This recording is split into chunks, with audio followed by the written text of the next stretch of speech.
Petter, it was only a matter of seconds for this to happen. Nevertheless, what led to this massive 777? To abruptly begin plunging into the ocean below. A just minute after launch raised a lot of inquiries. When it initially took place, was it because novice pilots made errors? Or was it something else different? That was the root of it? Pay attention. Really, I'm in 30, 20, 10, 30, 50, 40, and 100. This December 18, 2022, Hawaii's islands were under attack of a powerful snowstorm that was approaching from the southwest, bringing strong thunderstorms with it, strong gusts and intense hail. In these kinds of circumstances, the role of air traffic controllers and pilots becomes quite complex very soon, as many airplanes will often have to make an abandonment, their typical path of arrival and exit, to steer clear of storm cells when flying. Now, even beyond these most terrible cells, mild to occasionally extremely strong turbulence can occur, which makes flying extremely uncomfortable. And on this particular day, it was precisely like that.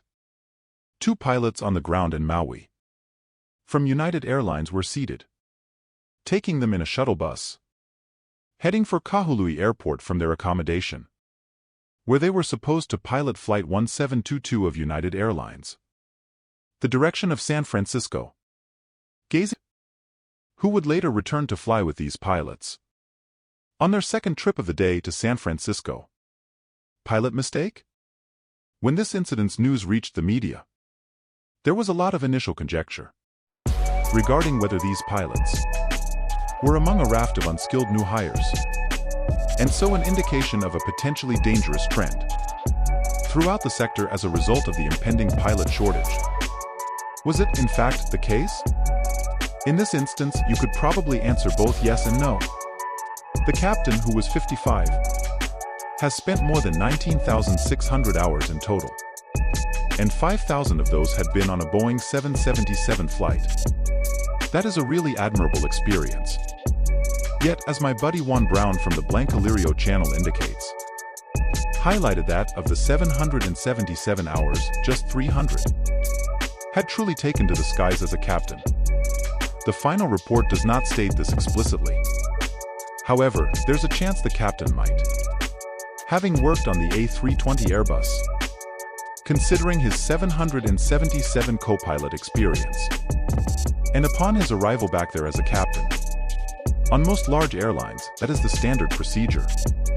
In such scenario, the captain was rather inexperienced at seat left of the 777. Furthermore, as one noted in his video, the Boeing 777 and Airbus handle extremely differently, despite the fact that they are both fly-by-wire machines. With the Airbus, all you have to do is using your side stick to occur. While seated aboard their shuttle bus, the pilots believed they ought to make advantage of the time and began reading their pre-flight instructions. The captain spoke with a dispatcher from United Airlines, who informed him about the extremely difficult weather, the region of the Hawaiian Islands. They then came to an agreement on a fresh, alternative route. It ought to drive them out from the storm's most dangerous areas.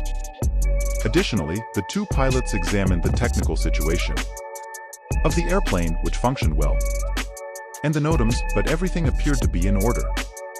The largest issue was undoubtedly the departure weather. As they got to the airport, the initial policeman purchased a lunch, grabbed a coffee cup before heading directly to the gate, where the plane had just touched down.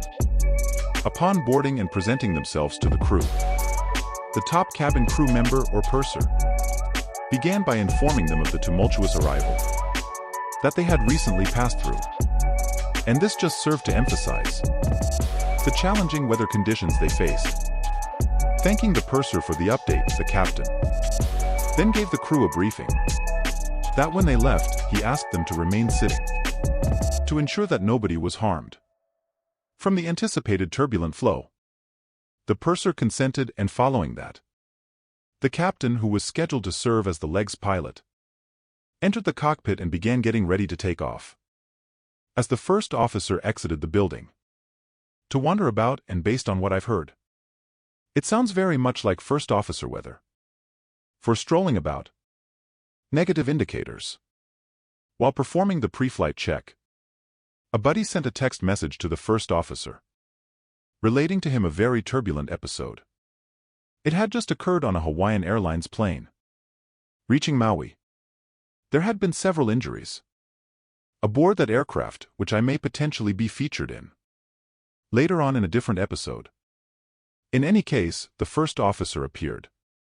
Later on, the SMS message to the captain, as soon as he got into the cockpit, and they both gave their consent to have. Should proceed with the utmost caution before departing. They kept getting the plane ready and finished the briefings, while the staff welcomed the 271 guests on board, who had been booked on the flight, when the performance calculations were due. In an attempt to grab the ATIS, the first officer. Yet, for some reason, it didn't work. He had to contact the tower to obtain that information instead. They were informed by the tower that the winds were at the moment rather light, from the south at a speed of around 10 knots. Furthermore, right now they were use runway 20 for the exit. The initial officer with a great deal on environmental concerns for doing it, such to extremely severe crosswinds, or a warning of wind shear. There was still another small peculiarity at this point. After our leave, and I'll let you know. Following this, the pilots had chosen to utilize flaps 20 for departure. And this is crucial since flap number 15 is by far the most typical Boeing 777-200 takeoff configuration. Now, a strange thing about the 777 indicates that while using flaps 20 for takeoff, the flap retracts when it is started. The pilots will not reduce to 15 flaps from 20. This goes straight to flaps 5 instead of the subsequent flap stage, and simply ignore flap 15. Thus, the captain intended to act in this manner, just as he had previously, throughout the course of his 777 career. Something else we should talk about here is how the various flap settings work, and the highest speeds at which they can go are displayed on the primary flying displays of the pilots.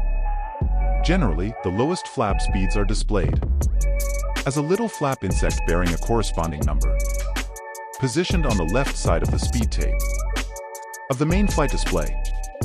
In the event that flaps 20 leave, it's possible the flap 20 bug is hidden.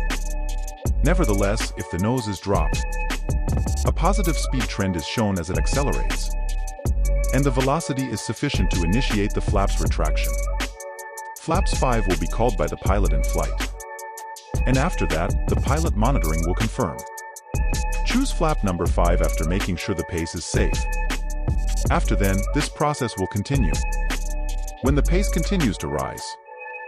In order for the flaps 5 bug to be resolved, the first flap will be chosen and so on until the flaps are completely drawn back.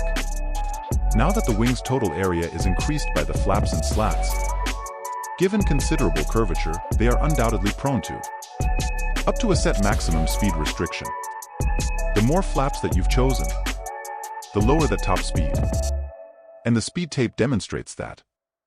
As a barber's pole that alternates between black and crimson. Should we choose to, for whatever reason, surpass this top speed, for a certain flap setting, it could result in harm. Regarding the mechanics of the flap and thus any flap overspeed must be reported to engineers for the appropriate maintenance inspection can be carried out. Due to this, we always keep an eye on the speedometer when we're gaining pace, to confirm the barber's poles continues to rise as we pull back the flaps. And if they don't, it can be the initial sign that there is a flap issue, similar to the flaps being trapped, is starting to skew, to name a few. Adopt a more traditional stance. One thing to keep in mind when performing: when a full thrust takeoff occurs and wind shear is not an issue, the airplane will rise and accelerate more quickly than usual, due to the large amount of surplus thrust.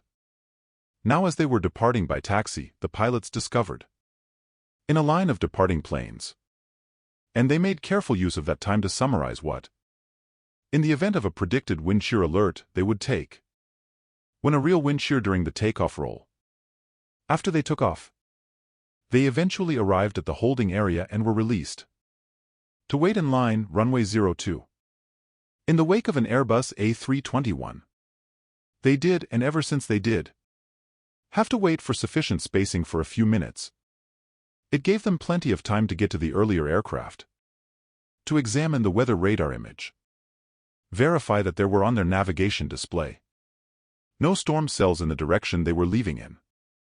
The weather radar was picked by the skipper. The first officer had terrain shown on his navigation display. It is a rather typical context for this kind of departure. United Airlines Flight 1722 arrived at 14:49. Got approved for departure on runway 02. The surface wind was then reported as high as 140 degrees with 10 knots with light rain. They turned up the intensity of their windshield wipers. The pilot advanced his thrust levers to drive toga after stabilizing the engines first. This triggered the full takeoff thrust to be set by the autothrottle. The plane quickly gained speed as it descended the runway, because of the thrust setting being greater than usual. Nonetheless, the rotation was quite typical, after which the gear retracts, with a 12 to 15 degree rise attitude in the beginning. The plane quickly increased its height, and soon after that started to experience some turbulence, which led to the starting point for varying pace. At this moment, the captain was flying manually. They probably had to put in a lot of work, while continuing to assess the impending departure, to confirm that no storm cells were developing. As soon as the plane reached 1,000 feet, misunderstanding. The thrust was decreased by the autothrottle, from thrust during takeoff to thrust during ascent. And the minimum flap retraction altitude also fell at this time. This implied that the skipper would now slightly lower the nose to begin the aircraft's acceleration, then retract the flaps. And from this point on, everything will move quickly. All of what I'm going to tell you happened in less than 30 seconds. And it is important to keep in mind. The pace increased and the captain called for the selection of flap number 5. Then his gaze dropped to his speed tape and observed that the top speed for the time of his current flap setting was drawing near. According to the first officer's perception, he heard the captain call. As flap 15 was the subsequent flap step, he never considered challenging that. Recall that he was only on the type for around 120 hours. Hence he may not have considered, because asking for such a mandate seemed strange. Concurrently with the captain's call about this updated flap configuration, they were also contacted by the tower controller and requested that they go to Honolulu Control. When this call was answered by the first officer, changed to the frequency of departure, and then picked out 15 flaps. As he made a call to the new controller, he was cleared right away to ascend farther to 16,000 feet. Then the controller gave him more advice. That severe precipitation was experienced in every quadrant and that they were unambiguous. Should, at their own discretion, avoid bad weather. This message was read back by the first officer, and went on to set 16,000 feet within the mode control panel. Then further choose the weather radar option on his navigation display. During all of this, the captain continued to search. At his main flying demonstration, he anticipated the barber poles to begin ascending to the flap's top 5 speeds. However, as it was still speeding up, he felt as though the barber's poles were, in fact, traveling the other way. As of right now, the fastest did increase somewhat, but only by 20 knots. Not the 40 knots he had anticipated. He noticed the speed quickly picking up. This demonstrates rather clearly how swiftly things may occur if you become distracted at a crucial part of the trip, particularly in difficult circumstances like this. The crew kept moving upward, aiming for their cruising altitude. You needed to keep staying away from storm cells.